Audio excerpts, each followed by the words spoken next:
옆사 인사하겠습니다. 주의 이름으로 사랑합니다.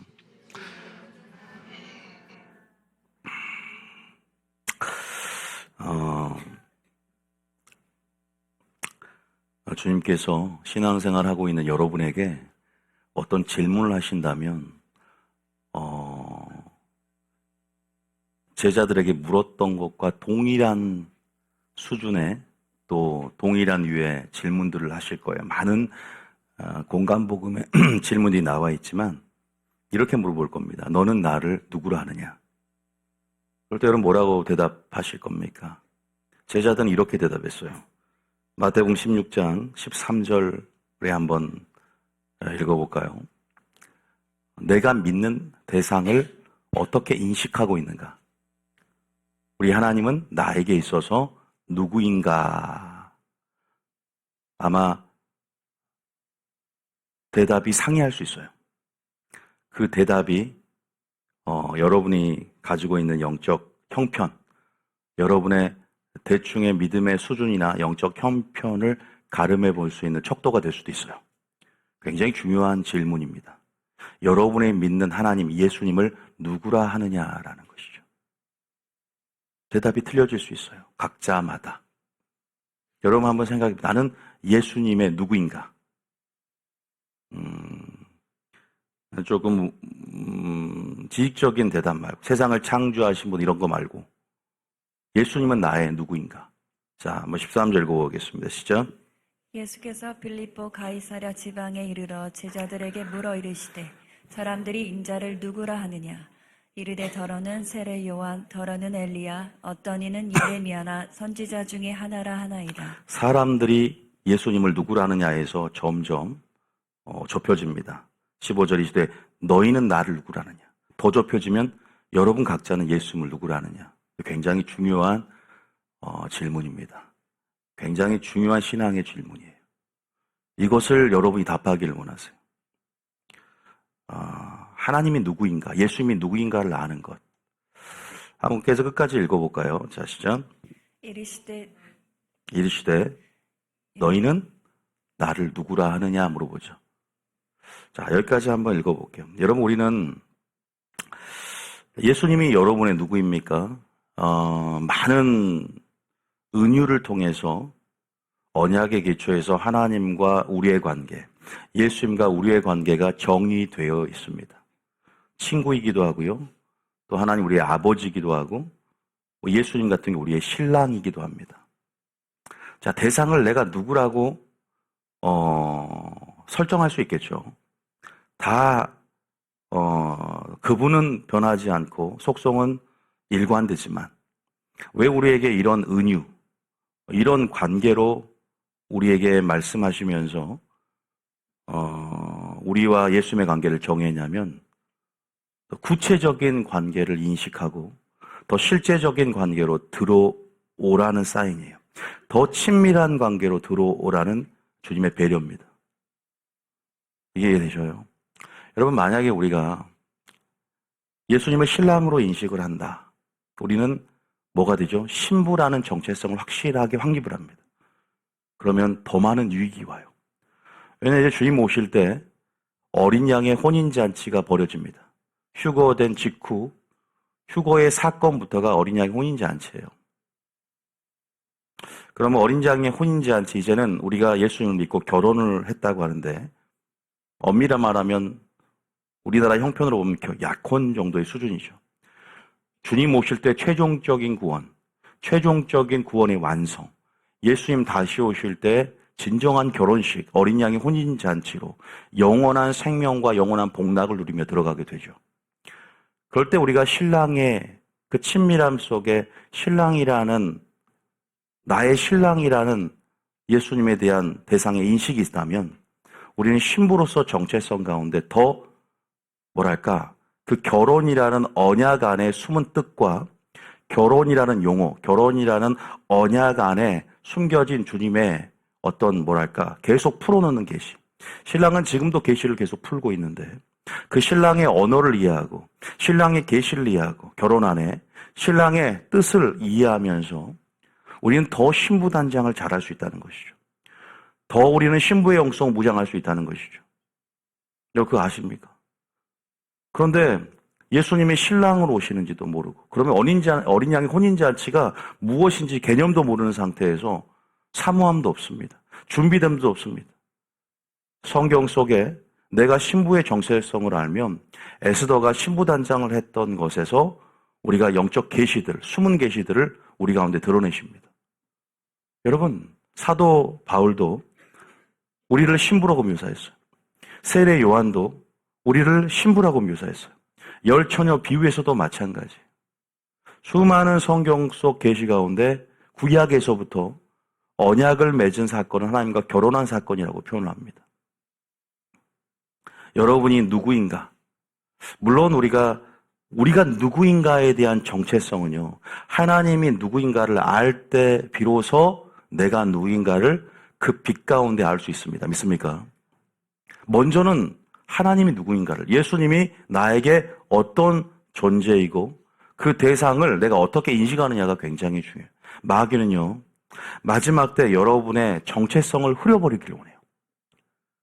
여러분이 하나님이 누구인지 모르는 영적 무지 가운데 노출되길 원합니다.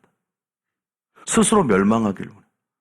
그리고 마귀는 하나님이 누구인지 모를 뿐 아니라 여러분이 하나님 안에서 정체성을 흐려서 누구인지 몰라서 어떻게 하길 원하냐면 여러분이 가진 특권을 사용하지 못하게 하길 원해요. 여러분이 가진 권세를 사용하지 않기를 원해요. 그러면 자신의 나라가 파괴되고 무력화되는 것을 알기 때문에 여러분이 가지고 있는 정체성 가운데, 자녀된 정체성, 자녀된 권세 가운데 예수님의 권세와 이런 모든 유의 주님이 주신 선물, 주님과 연결됨을 통해서 주신 그 아버지와 아버지의 모든 권세들, 신랑의 그러한 특권, 우리가 갖는 은총의 수단들, 이것을 사용하지 못해서, 믿음을 행사하지 못해서 우리가 그냥 영적 무지 가운데, 미련함 가운데를 두기를 원하는 거 아세요? 마지막 때는 정체성을 아는 것부터 시작하는 것입니다. 믿습니까? 아니요, 그 전에 예수님이 누구인가? 하나님이 누구인가? 그 대상을 친밀함 속에서 성경적으로 하나님이 원하시는 의도대로 규정하는 거예요. 저는 주님이 나의 신랑입니다. 신랑을 사모합니다. 신랑이 오기만 학수고대합니다. 신랑의 발자국 소리가 오늘도 들리나? 그리고 신랑이 원하는 것이 무엇인가? 여전히 신랑이 오늘도 계시를 풀어놓고 있습니다. 신랑과 누렸던 그 친밀함 속에 그 달콤한 계시들, 나만이 알아들을 수 있는 그 계시들을, 내가 깨닫게 해준 그 성령을 통해 주신 그 계시들을 오늘도 붙잡고 단장하며 신부의 영성으로 성춘향이처럼 지내기를 원한다. 그런 마음들이 들어오기 시작합니다. 믿습니까? 제가 지금 신부에 대한 정체성을, 오늘은 제가 이건 예화를 드린 거고요. 또 여러분이 하나님 안에서, 다윗은 뭐라고 고백했냐면 여호와 체바우트, 만군의 하나님, 모든 군대의 하나님, 나의 군대 장관이 누구예요? 바로 예수님입니다. 믿습니까? 여호수아 5장에 여호수아에게 나타났던, 나는 여호와의 군대 장관으로 너에게 왔다는 거예요. 천사가 아니었어요. 왜? 경배를 그대로 온몸으로 받았어요. 여호수아가 엎드릴 때. 경배를 받았다는 것은 천사는 그 경배를 받지 않습니다. 나도 종된 천사일 뿐이다라고 계시록처럼 거부를 하지만 구약에 나타난 예수님이에요. 군대 장관, 우리의 사령관으로 오신 예수님과 연합된 그리스도의 군사로서의 정체성, 그 군사로서, 여호와의 군대로서의 정체성이 여러분 가운데 확립이 돼야 돼요. 굉장히 중요합니다. 제가 신부를 얘기한 것도 있어요. 신부나 군대나 똑같다는 사실을 안다면 오늘 굉장히 흥미로울 겁니다. 여러분, 나는 누구인가? 여러분 그리스도의 좋은 군사인 줄 믿으시기 축복합니다. 디모데후서 2장 3절 4절에 우리를 이제는 예수를 믿는 순간부터 주님 오실 때까지, 내 생명이 죽는 날까지 우리는 군사 복무를 하고 있는 거예요. 훈련을 받고 있는 거예요. 자, 읽어볼까요? 자, 3절 4절입니다. 시작. 너는 그리스도 예수의 좋은 병사로 나와 함께 고난을 받으라. 병사로 복무하는 자는 자기 생말에 얽매이는 자가 하나도 없나니 이는 병사로 모집한 자를 기쁘게 하려 함이라. 여러분, 예수를 믿는 순간부터 우리는 군복이 지급됩니다. 쉽게 말하면 너무나 많은 사람들이 신앙이 영적 전쟁임을 인식하지 못하고 또 본인의 부르심, 본인의 정체성, 물론 신부도 좋아요. 같은 맥락이에요. 내가 지금 군사 복무를 하고 있다는 것에 무지합니다. 물론 이것은 교리의 영향일 수 있어요. 예수를 믿을 때 우리는 그죠? 군복이 풀어져서는 안 되거든요. 근데 군복을 다 벗어버려요. 마음을 놔버립니다. 예수를 믿는 순간부터가 신앙이 전쟁이 정말 본격적으로 시작이 되는데 그때부터 선한 싸움이 시작되는데 많은 사람들이 멈추고 그죠? 그렇게 진리의 허리띠를 동요매며 마음의 허리를 동이며 주님 오실 때까지 더 주님 오실수록 더 온 매무새 군복이 흐트러지지 않도록 영적 기감과 질서를 잡으며 진리 허리띠를 더 동요매 마음의 허리를 동요매라 그랬잖아요. 그런데 허리띠를 풀어버려요. 세상의 것으로 배부르니까 허리띠를 풀어버려요. 교리의 영향력일 수 있고 어떤 가르침이나 교훈의 영향력일 수 있어요. 성도 이렇게 기만해버린다고. 분명히 병사를 모집한 자를 기쁘게 하는 우리는 예수님의 소속이고 우리의 사령관은 예수님이라는 사실, 군대 장관은 예수님이라는 사실, 예수님의 수신호를 받고 예수님을 바라보면서 전쟁을 하는 여전히 주님 오실 때까지 전쟁이 끝나지 않는다는 것. 아니요. 오히려 전쟁의 양상은 치열해집니다. 세상 전쟁도 물리적으로 무기가 발달하고 더 전략과 고도의 전술, 그죠? 정말로 더 지략 싸움인데 마귀가 우는 사자와 같이 남은 때가 얼마 남지 않았을 때의 상태를 보세요. 웬만한 전투력으로, 웬만한 분별력으로 그 유혹과 핍박과 박해 모든 괴계들을 승리하고 이길 수 없습니다. 이길 수 없어요. 주님은 지금도 군대에 관련된 계시를 풀어놓고 있어요. 사도 바울은 로마 갑옷, 그 병사들의 갑옷을 예화로 들어서, 그죠? 군대 용어를 써가면서 전신갑주를 얘기를 했습니다. 지금도 우리가 정체성 가운데 그리스도의 좋은 군사고, 고난을 받는, 복무하고 있고 훈련받는 군사라는 사실을 우리가 깨닫지 못하면, 여전히 그 전략을 위로부터 실시간 받으면서 오늘도 실시간으로 우리를 공격해오는 마귀의 전략을 감당할 수 있는 새로운 모략과 지략, 그 전략들을 받지는 못해. 손자병법으로 싸울 수 있습니까? 세상에 갑옷을 입고 우리가 싸울 수 있습니까? 다윗은 익숙하지가 않아서 입을 수가 없었어. 골리앗을 싸우는데 입을 수가 없어. 익숙하지가 않아서. 영적인 것에 익숙한 사람, 믿음으로 싸우는 사람은 위로부터 내려오는 영적 갑주, 영적 수트를 입어야만이 승리하는 걸 알고 우리가 마귀의 전투력을 대항해서 더 강력한 전투력으로 그 유혹과 계계를 승리하려면 더 영적인 분별력, 다시 말해서 하나님이 입혀주신 하나님의 능력을 입어야 승리할 수 있습니다. 믿습니까? 예수님이 입혀주신 그 관계 속에서 주님과의 친밀한 관계 속에서만 수트가 나와요. 그 갑주가 나와요. 그 영적인 갑주가 나옵니다. 어디 동대문 가서 남대문 가서 물리적으로 그냥 전쟁의 영역을 자연적 물리적으로 생각하는 분이 많습니다. 막연한 것이죠. 그런데 그 영적 갑주는 어디서 나옵니까? 바로 주님과의 친밀함 속에 나옵니다. 믿습니까? 주님과의 관계 속에서 그런 무기들이 우리에게 제공되고 주님과의 친밀한 관계 속에서 하늘로부터 임한 하나님의 능력이 입혀지는 것입니다. 그것이 전신갑주고 영적 갑주죠. 그런데 지식적으로는 그죠? 물론 우리가 아동부 때는 투구도 만들어보고 의의 흉배도 만들어보고 성령의 검도 만들어보고 이해하기 쉽게 물리적 자연적인 영역 가운데 우리가 이런 전신갑주의 개념을 어릴 때는 피상적으로 그냥 정말 자연적인 영역의 전쟁으로 더 생각하기 쉬울 때가 많아요. 이걸 어떻게 적용할지 오히려 여러분에게 제가 전신갑주가 뭡니까? 라고 하면 바로 대답이 나온가요? 아니에요. 바로 물리적인 이런 갑옷을 생각할 겁니다. 어떻게 싸우지? 여러분, 전신갑주가 뭐냐라고 했을 때 바로 대답할 수 있어요. 뭐예요? 전신갑주를 입는 게 뭡니까? 전쟁에 승리하는 게 뭐예요? 바로 대답이 안 나와요. 제가 한 가지 말씀드릴까요? 전신갑주를 어떻게 입습니까? 보세요.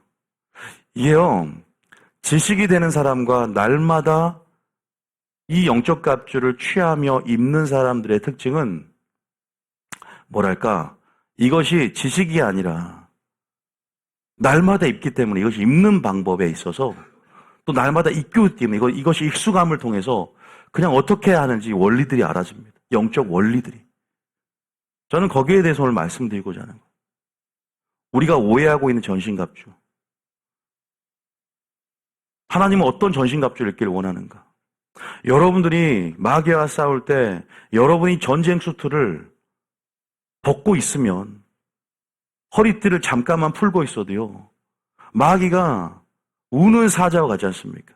여러분의 연약함과 틈을 공략을 해요. 결국은 전신갑주로 지키고 있는 영역이 있어요. 그 영역을 완전히 점령당합니다. 그 전신갑주가 어디를 지키고 있어요? 여러분 어디 심장을 지키고 있습니까? 육이지 않습니까? 여러분의 마음을 지키는 것이 믿습니까? 여러분의 생각을 지키는 거예요.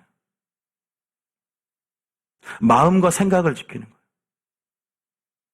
여러분 안에 이루어진 하나님의 생각, 하나님의 마음을 지키는 것입니다. 그걸 지키는 거예요. 저도 그래서 우리가 한마디로 정의할 수 있어야 될 것 같아요. 오늘 그 전신갑주를 입으려면 여러분이 군사로서의 분명한 정체성. 군사가 어때요? 지금 교회가 훈련 받으러 온 거 아닙니까? 단순히 섬김을 받으러 온 것이 아니라 사랑 섬김만 섬기는 겁니까? 사랑 섬김회를 왜 가입했어요? 섬김 받으려고, 대우 받으려고 가입했어요? 희생하려고 가입한 거죠. 섬기려고 가입했지 않습니까? 남들보다 더 뛰려고 가입했잖아요. 하나님 일하려고. 단순히 소속감 느끼려고 가입한 게 아니에요. 다 가입 안 하셔도 좋아요. 진짜 내가 섬기려는 결단이 있어야 돼요. 이런 것이죠. 교회라는 것은 복무하는 곳이다. 교회라는 것은 그리스도와 함께, 나와 함께 고난을 받는, 나를 모집한 자를 기쁘게 한다는 그 자체가 우리는 사령관의 말을 들어야 됩니다. 할렐루야. 우리는 인본주의가 아니죠. 설교하는 자도 신본주의적 개념으로 하나님 나라의 신정 정치를 이해하고 하나님의 말씀이 지배되어지는 것. 하나님의 나라의 보좌의 기초는 공의와 정의라고 있고 하나님 나라를 지배하는 것은 하나님의 법입니다. 그런데 종교놀이로 바꿔진 건 아실 거예요. 오늘 한국교회가 종교놀이로 바꿔지고 종교 노름을 하고 종교의 영역으로 들어가 버렸어요. 종교의 범주로 들어가 버렸다고요. 어느 순간 사람이 우상이 되고 당회가 우상이 되고 지금 주객전도가 일어나고 있습니다.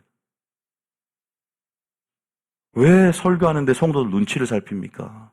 하나님 눈치를 살피고 보이지 않는 것을 의식하며 이 세상 나라가 하나님 나라가 되게끔 이 어둠 속에 빛이 되게끔 하나님의 권능과 하나님의 열매라는 두 가지의 하나님 나라의 속성을 드러낼 수 있는 그러한 우리는 여호와의 군대, 여호와의 그러한 군사가 되어야 될 줄 믿습니다. 자, 출애굽기 12장 41절입니다. 출애굽기 12장 41절 읽어보겠습니다. 시작. 430년이 끝나는 그날에 여호와의 군대가 다 애굽 땅에서 나왔은즉. 지금 출애굽을 할 때도 노예였어요.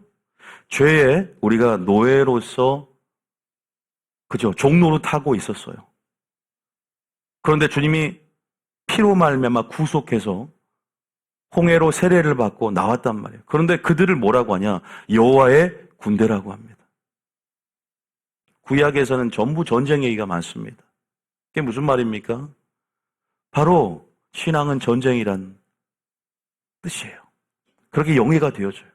신앙은 영적 전쟁이다. 우리가 노예의 예매도 불구하고 군대 어떠한 아직 전략도 받지 않고 우리가 그죠? 아직 그러한 뭐랄까 싸울 수 있는 그러한 전략, 전술에 아주 미비하고 아주 우리가 영적 무지 가운데 있는 우리들을 뭐라 불러줘요? 예수를 믿는 순간부터 여호와의 군대라고 불러줍니다.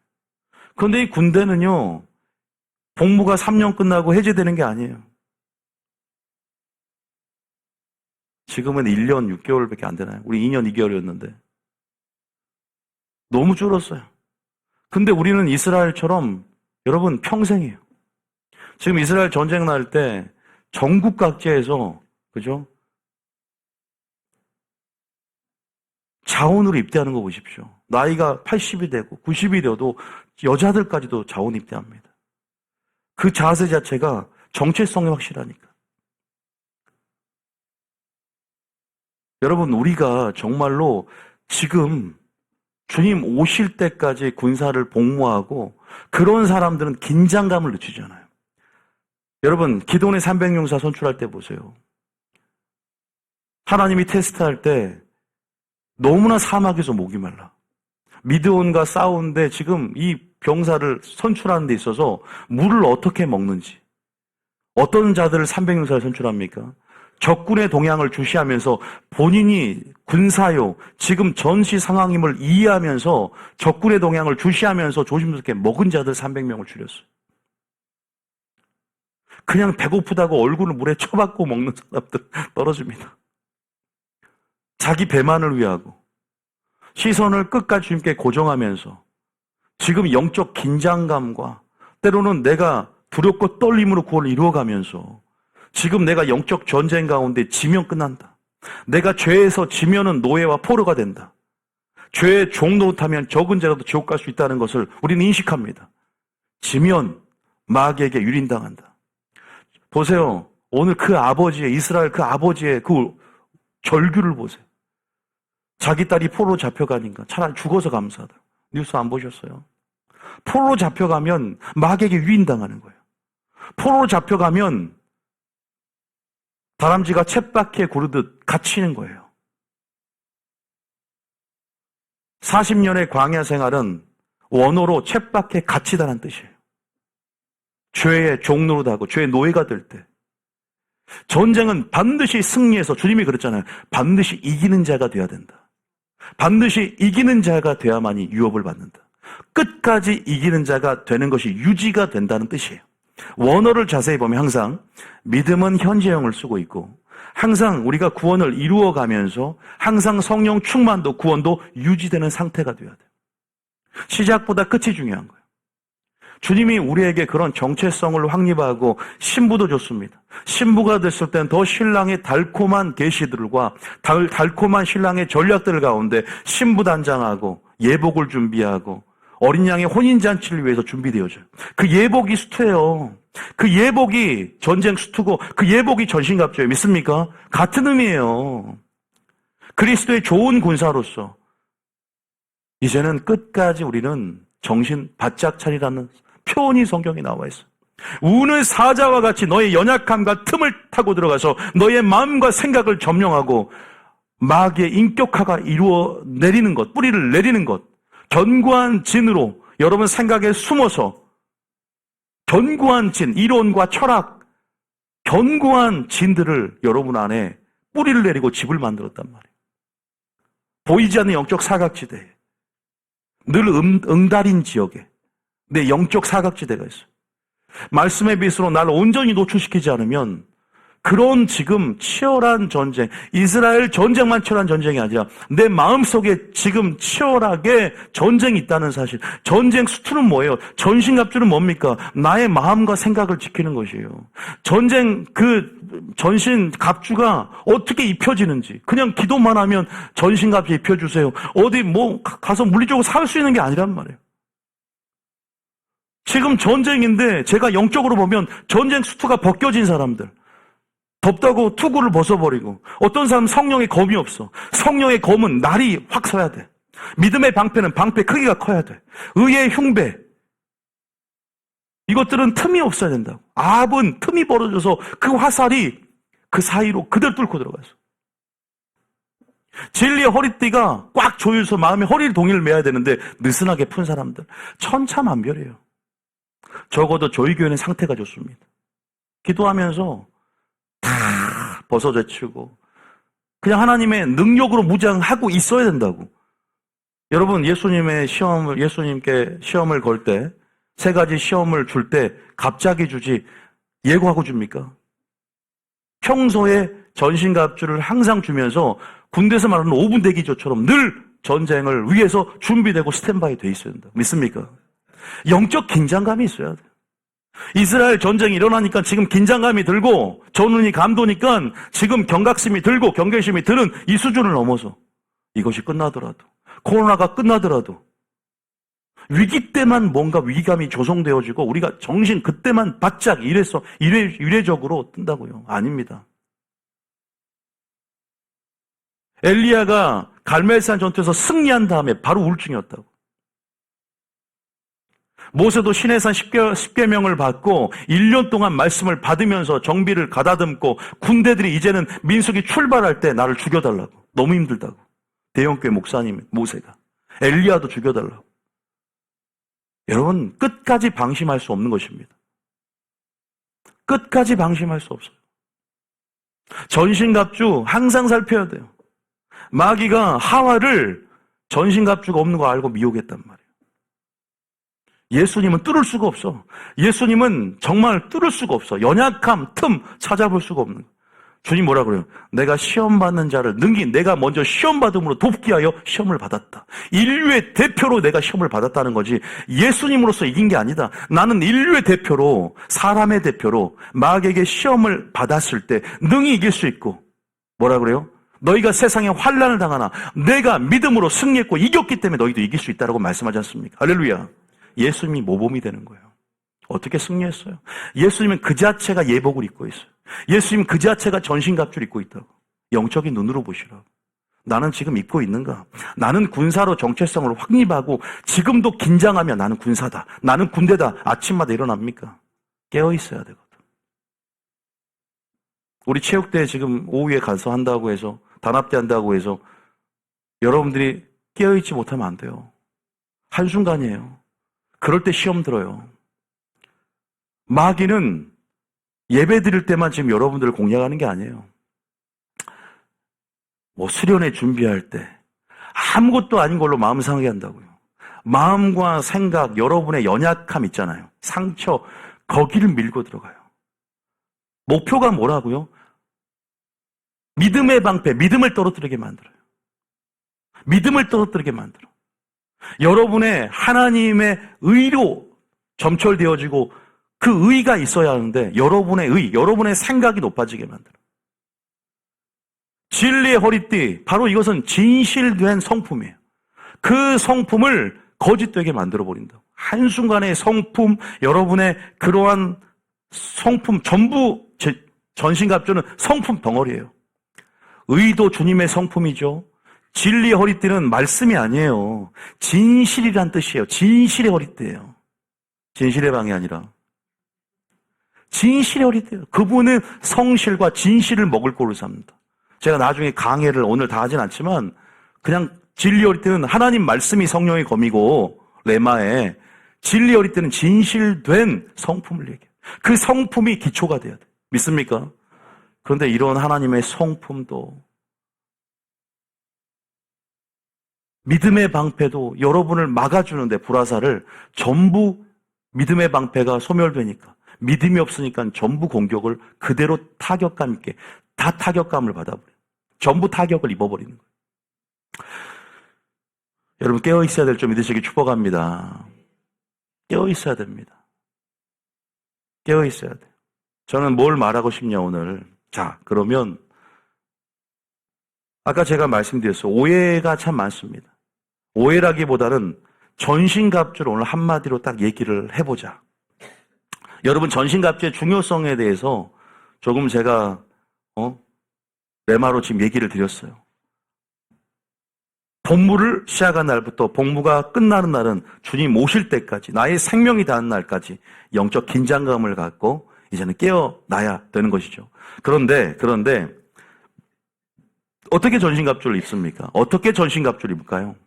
자, 여러분도 알다시피 아까 잠깐만 얘기하면 전신갑주는 어디서 나온다고? 하나님의 뭘로부터 나온다? 관계에서 나와요. 관계에서. 친밀한 예수님과의 관계에서 나와요. 절대 잊어먹으면 안 됩니다.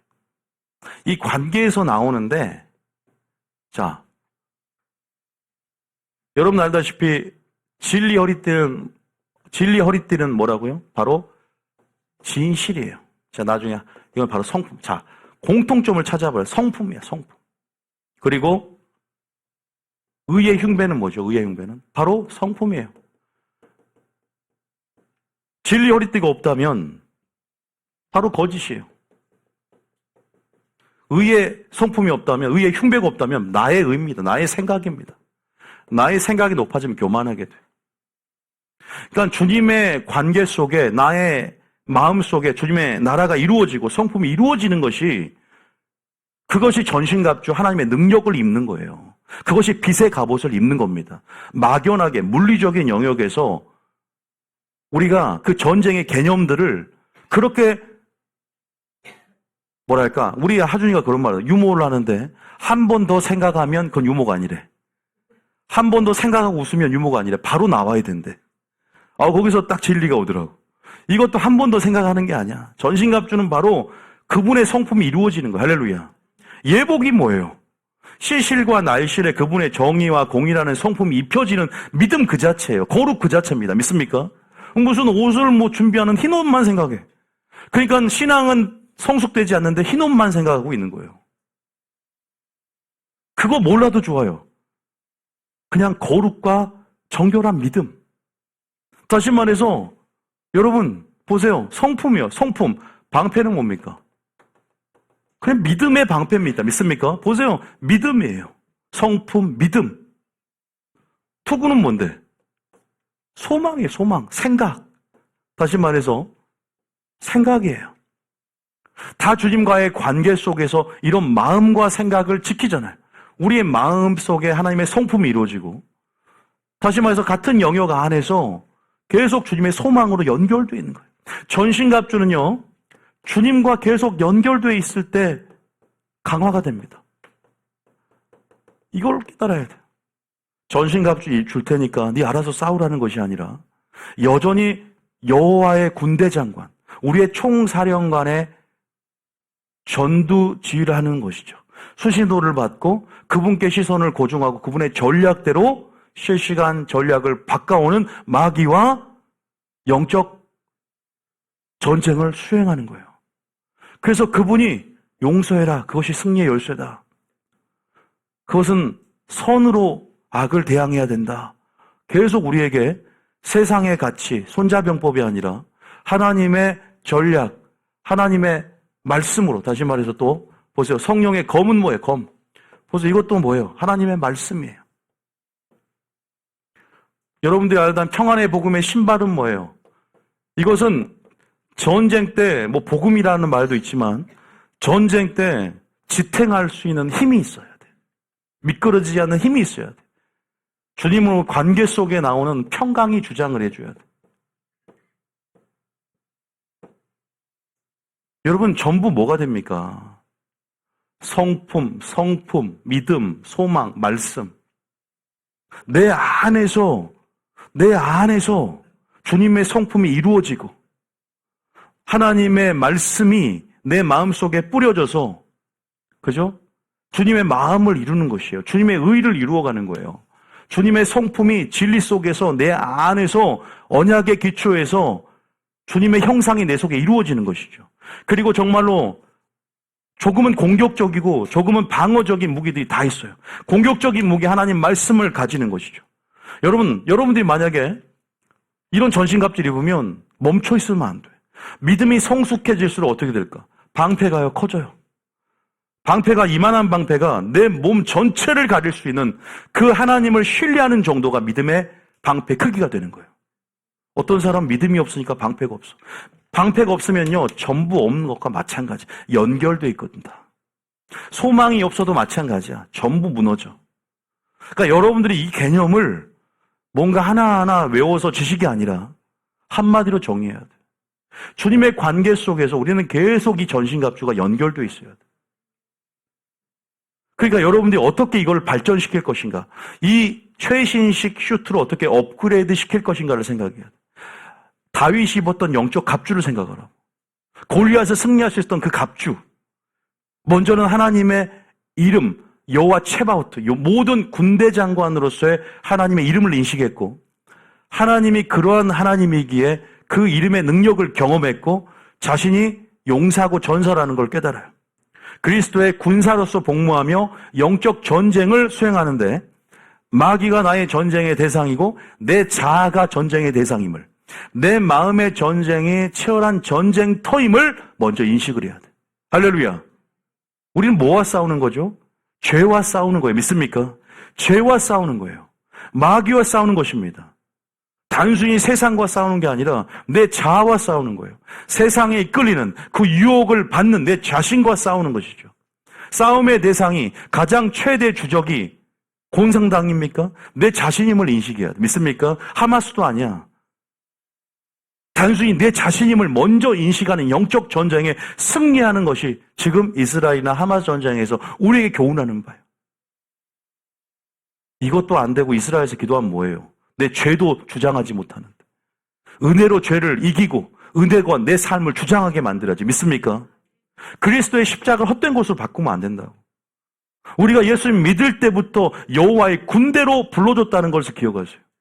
그리스도의 좋은 군사로 나와 함께 고난을 받으라. 우리를 모집한 자를 기쁘게 하는, 나라에 충성하고 예수님께 충성하고 진리에 충성하고 목숨을 거는 일사각오로 그렇게 전투에 임해야 됩니다. 할렐루야. 이스라엘 보세요. 그 자원아 입대하는 자들이 목숨을 걸고 나를 지키겠다 들어가지 않습니까? 근데 댓글에 보니까 우리나라 같으면 다 도망갈 텐데. 기회 보고. 저도 예상은 돼요. 죄송하지만 우리나라 사람에도 불구하고 그 정신이 어디서 나오는가? 그것은 믿음으로 나오는 거예요. 우리나라 사람, 우리 그리스도인들은. 다시 말해서 여러분이 방패가 있다. 믿음의 크기예요. 그리고 성령의 검, 어떤 사람은 날이 무뎌 너무. 성령의 검은 양쪽 날이 있습니다. 하나는 공의의 날이요, 하나는 사랑의 날입니다. 어떤 사람은 사랑의 날이 섰는데 공의의 날이 무뎌요. 이 두 좌우의 날성검처럼 날이 서야 돼. 할렐루야. 그 날이 서 있어야 돼. 그래서 여러분의 말씀을 갈고 닦으라. 하나님의 말씀을 갈고 닦으라는 것은 더 깊은 창으로 들어가면 하나님이 누구인가를 더 깊이 계시받는 거예요. 더 하나님의 마음으로, 하나님의 동기로, 하나님의 생각으로, 그 하나님의 생각의 자기와 하나님의 동기를 알고 누가 그리스도의 마음을 알아 그리스도를 가르치겠는가? 그리스도의 마음을 받는 것, 이것이 선지자였어요. 그냥 회개하라, 천국이 가까이 왔고 너에게 심판을 줄 거다는 외침 가운데 눈물이 있어요. 주님의 마음이 있어. 죄를 회개하면 다 용서해 줄 것인데 주님의 식견이 있어요. 그들이 회개하지 않고 완악함을 보고 주님의 마음이 들어와요. 더 깊은 하나님의 말씀, 아니요, 더 깊은 하나님의 동기가 들어와야 돼요. 온전히 하나님을 이해하는 자. 여러분, 우리가 날마다 의가 바뀌지 않아. 날마다 순종함으로 내 의가, 내 생각이 없어. 하나님의 의로, 오직 그리스도의 의만 내 삶에 나타나요. 오직 그리스도의 생각만이, 오직 그리스도의 사랑만이, 오직 그리스도의 선만이 내 삶 가운데 나타나는 거예요. 할렐루야. 이것이 여러분의 가슴을 보호하고 있단 말이에요. 주님의 의대로 내가 의를 행하는 삶, 주님의 의를 따라가는 삶, 그것이 주님의 말씀을 따라가는 삶 아닌가요? 그 의가 우리 속에 성품으로 이루어지는 거예요. 믿습니까? 전신갑주는 성품이에요. 전신갑주는 믿음이에요. 전신갑주는 하나님의 관계 속에 연결돼, 커넥션, 예배자처럼 연결돼 있어야만이 효력을 발휘합니다. 주님과 함께 싸워야만이 승리합니다. 나 혼자 마귀를 대항할 수 없고 대적할 수 없고, 여호수아 앞에, 여호수아 5장에 가나안 땅을 차지하기 전에 내가 너와 함께 한다고 했던 것처럼 성령을 통해서 우리와 함께 하시며 우리는 전쟁을 수행하는 것이다. 할렐루야. 여러분, 제가 너무 쉽게 설명하고 싶은 거예요. 다 하나님의 관계입니다. 하나님의 관계 속에 주어지는 평강, 우리가 지탱하고 서 있을 수 있는 힘, 소망이 얼마나 중요합니까? 주님과 연결되지 않으면 이 소망이 번뇌로 바뀝니다. 구원의 확신이 불안감, 두려움으로 바뀝니다. 소망이 있어야만이 두려움을 이기고 승리합니다. 할렐루야. 투구가 벗겨지면 생각을 잃어버립니다. 주님의 생각이, 주님의 마음이 이 모든 것들을 마귀는 틈을 타고 들어와서 마음과 생각을 지배하려 들어요. 이것이 입혀지지 않았던 것이 누구예요? 하와라고. 하와라고. 이것이 바로 하와입니다. 하와. 전신갑주의 유무에 따라서 마귀가 이 사람을 공격해야 되겠다. 공격하지 않아야 되겠다. 자, 그런데 제가 하와까지는 못 들어가요. 그런데 무슨 말을 하냐? 이렇게 하나님의 성품, 믿음의 방패 더 업그레이드 시켜야 돼요. 그러한 여러분의 동기부여가 지금 필요한 것이고. 그런데 이 모든 것들은 결국은 한마디로 어떻게 우리 안 형성이 된 줄 아세요? 어떻게 업그레이드 된 줄 아세요? 따라합니다. 여호수아 1장 6절부터 8절. 전쟁의 지혜서요. 지금 이제 정말 여호수아 1장은 전략서입니다. 6절부터 읽어보겠습니다. 여호수아 1장 6절부터 읽어볼까요? 너무너무 중요한 전략서고요.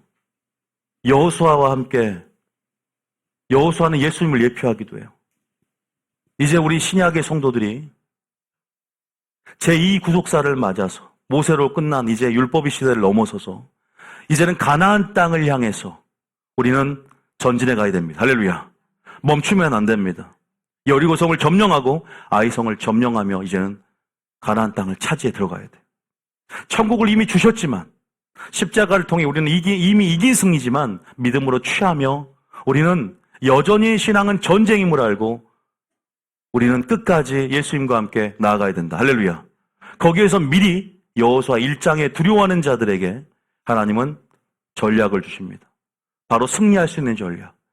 전신갑주를 여러분들이 강화할 수 있고 전신갑주를 취하며 입으며 하나님의 관계 속에 여러분의 성품이 이루어지고 하나님의 의가, 하나님의 진실한 그런 하나님의 성품들이, 열매들이, 그리고 믿음으로 방패를 들고 날선 성령의 검을 들며 싸우며 승리할 수 있는 요인이 바로 뭐 있냐?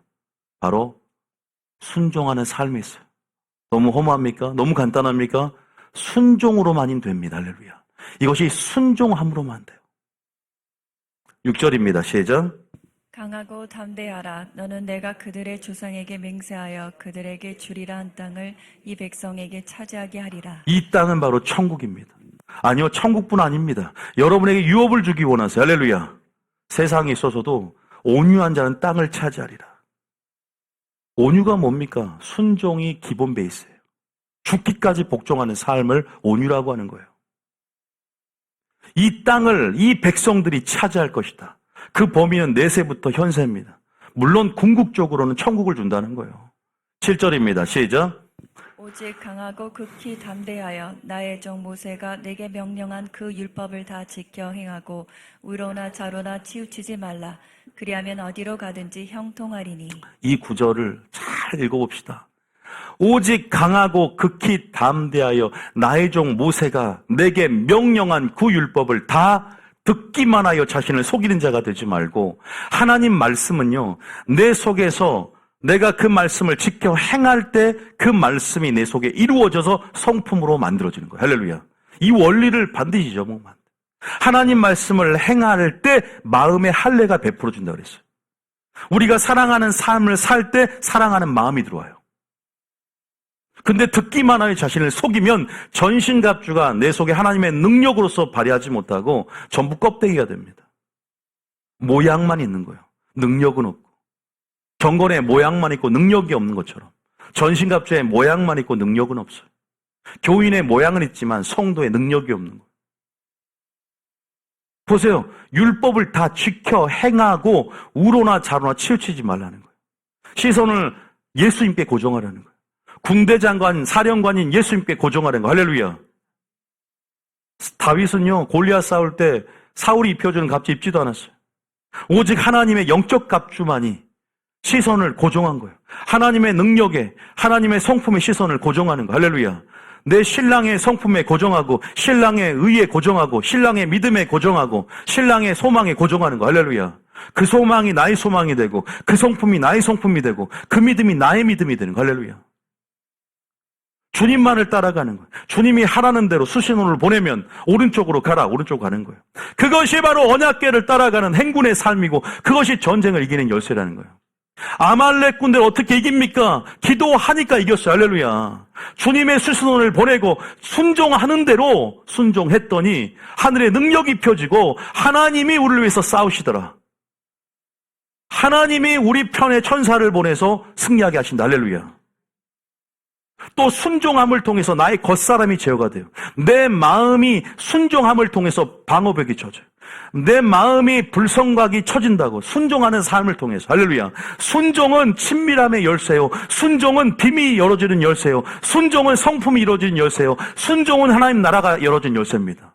하나님의 그 말을 듣고 지키며 좌로나 치우치지 말고 예수님께 시선을 고정하는 삶을 사시길 축복합니다. 어디로 가든지 형통하리니. 할렐루야. 어딜 가든지 형통한다. 8절 시작. 이 율법책을 내 입에서 떠나지 말게 하며 주야로 그것을 묵상하여 그 안에 기록된 대로 다 지켜 행하라. 그리하면 내 길이 평탄하게 될 것이며 내가 형통하리라.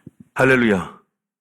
여기서 기록된 대로 다 지켜 행하면 내 길이 평탄하게 될 것이며 내가 형통하리라. 여러분, 주야로 하나님 말씀을 묵상하며 기록된 대로 그 모든 것을 지켜 행하시길 축복합니다. 시편 1편 한번 봅시다. 시편 1편. 참 1편도 전략서입니다. 시편 1편입니다. 1절부터 한번 읽어볼게요. 자, 시작. 복 있는 사람은 악인들의 길을 따르지 아니하며 죄인들의 길에 서지 아니하며 오만한 자들의 자리에 앉지 아니하고 2절에 오직 여호와의 율법을 즐거워하여 그의 율법을 주야로 묵상하는도다. 또 왜 안 합니다. 율법을 또 즐거워하는 거죠. 하나님을 즐거워하는 거예요. 하나님과 진리를 가까이 하기를 소망하는 자들. 마지막 승리하는 자들입니다. 마지막 다니엘과 세 친구처럼 그리 아니하실지라도의 믿음으로 선 자들입니다. 바로 여호와 예수님을 목적으로 한 자입니다. 아까 전심으로 찬양해. 기승전 예수가 되는 거예요. 내가 사는 이유가 예수가 되는 거예요. 예수님이 전부가 되니 예수님께 시선을 고정했더니 그분이 나에게 힘과 능력을 베푸시는 겁니다. 눈을 들어 산을 보라. 도움이 어디서 오나. 천지를 지신 여호와께 예수님께 고정하는 것입니다. 그분을 즐거워해야만 그분을 바라봅니다. 그분의 아름다움을 우리가 사모해야만이 성전에 들어갑니다. 그분을 아름다워하고 그분을 사모해야만이 말씀을 듣습니다. 율법을 즐거워하여 그의 율법을 주야로 묵상한다는 말은 순종한다는 거예요. 묵상한다는 말은 히브리적 개념으로 순종하고 내 삶의 양식이 되게 만든다는 거예요. 이것이 복 있는 자입니다. 이것이 전쟁에 승리하는 자입니다. 여러분, 우리가 뭔가를 복잡하게 만들지 마세요. 전신갑주를 입는 것은 철저하게 순종하며 그 전에 율법을 즐거워하며 그리고 좌로나 우로나 치우치지 않는 삶입니다. 그냥 나의 이론과 철학과 나의 생각을 내려놓고 오직 하나님의 능력, 하나님의 생각, 하나님의 품성, 오직 위를 바라보는 삶이다.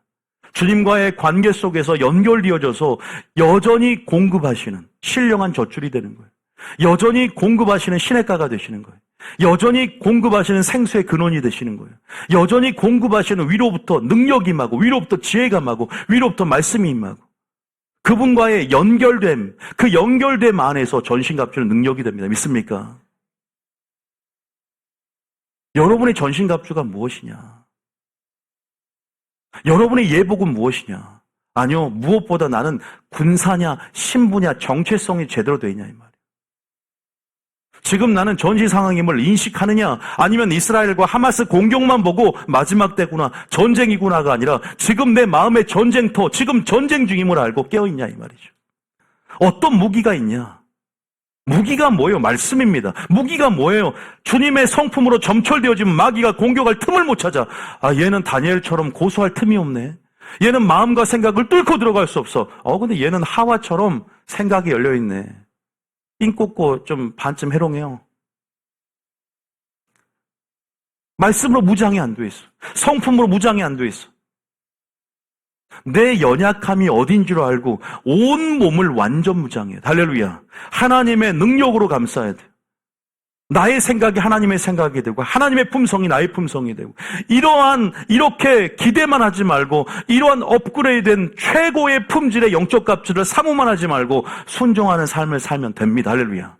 순종해지면 친밀함 속에서 그 모든 능력들이 임합니다. 친밀함 안에 거하세요. 친밀함의 존 안에 거하여서 순종하세요. 순종이 여러분 쉬운 말 같죠? 순종이 뭐예요? 내가 죽어야 돼요. 내가 깨트려져야 돼요. 내가 부서뜨려지고 무너져야만이 나의 의가 배설물로 여겨져야만이 의의 응배를 입고 나의 생각이 무너지고 소망을 주님께 도와야 투구가 입혀지고 나의 성품이 하나님의 마음으로 새롭게 변화를 받으려면 하나님의 말씀이 필요하고 그 말씀으로 성품을 이루어 가야만이 마귀가 두렵고 떤다는 거. 할렐루야. 마귀가 여러분을 무서워한다는 것입니다. 이걸 알아야 돼요, 여러분. 오직 여호와의 율법을 즐거워하여 그 율법을 주야로 묵상하는 삶은 보세요. 1절에 이건 소극적인 태도지만 좀 더 적극적인 것은 묵상하는 것이지만 죄인의 길에 서지 않는데요. 내가 죽어야 돼요. 오만한 자리에 앉지 않아야 돼요. 하지 말라는 것은 안 해야 돼요. 악인들의 꾀를 따르지 않아야 된다고. 주님이 죄라고 규정한 것들 죄의 길로 들어서도 안 되고 기록된 말씀의 경계를 벗어나지 않고 합법의 영역에 머물러 있어야 한다. 그것이 그리스도의 말씀인 줄 믿습니다. 마귀가 틈탈 수 없는 영역, 마귀가 공격할 수 없는 완전 비무장지대, 불성각으로 두려진 그 안, 임재가 있는 그 성 안, 음부의 권세가 할 수 없는 그 영역, 그 지성소 안으로 피신하시길 축복합니다. 그 피난찬에 거하기를 축복합니다. 주님이 그 생활이 익숙해지기를 원하세요. 주님이 그 예언적인 경험이 익숙해지기를 원하세요. 그 익숙함이 능력이 될 것입니다. 주님이 더 깊이 초청하고 계세요. 내가 너에게 더 깊은 비전을 주고 더 깊은 영광들을 이젠 찬란하게 품어낼 텐데 준비되기를 원하세요. 그릇이 되기를 원하세요. 그런 레벨로 기름 부음이 업그레이드 되기를 원하세요. 믿습니까?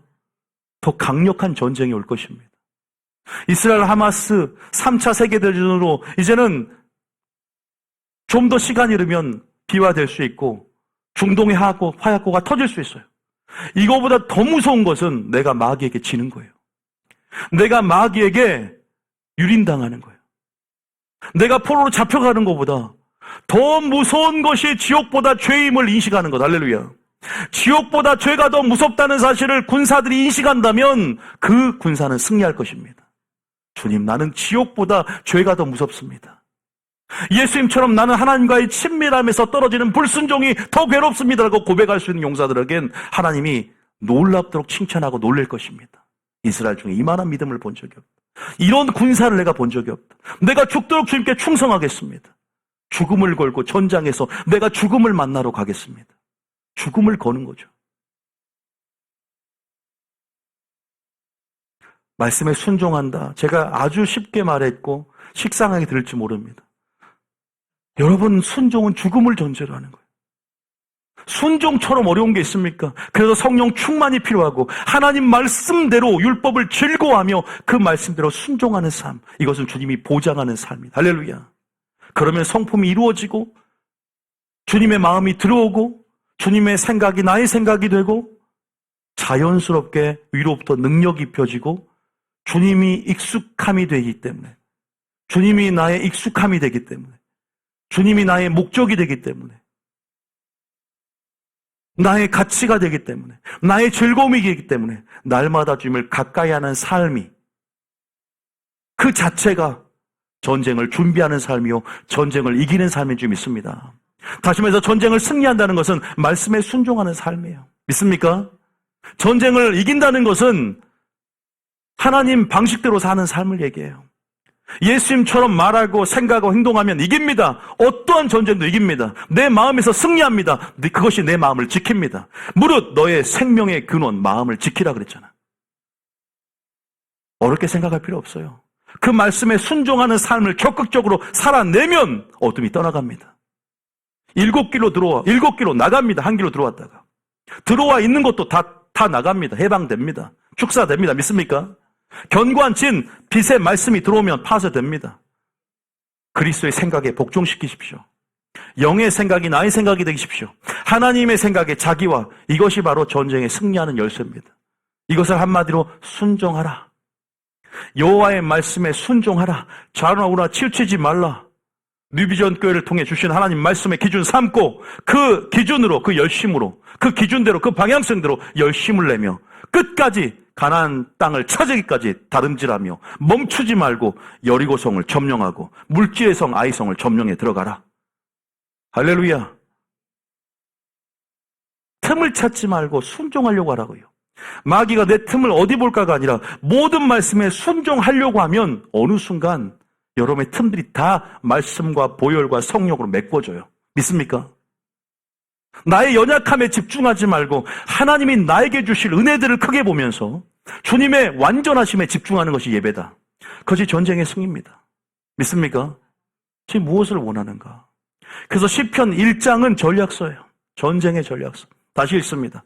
시편 1장입니다. 1절 시작.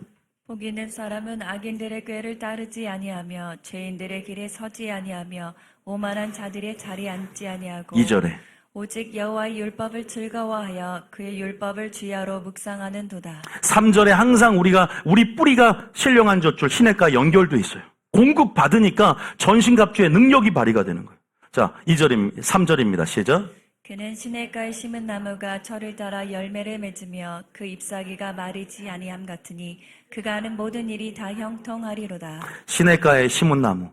이 교회도 여러분도 주님께 소속이요, 주님이 소속이요, 주님께 연결된 자인 줄 믿습니다.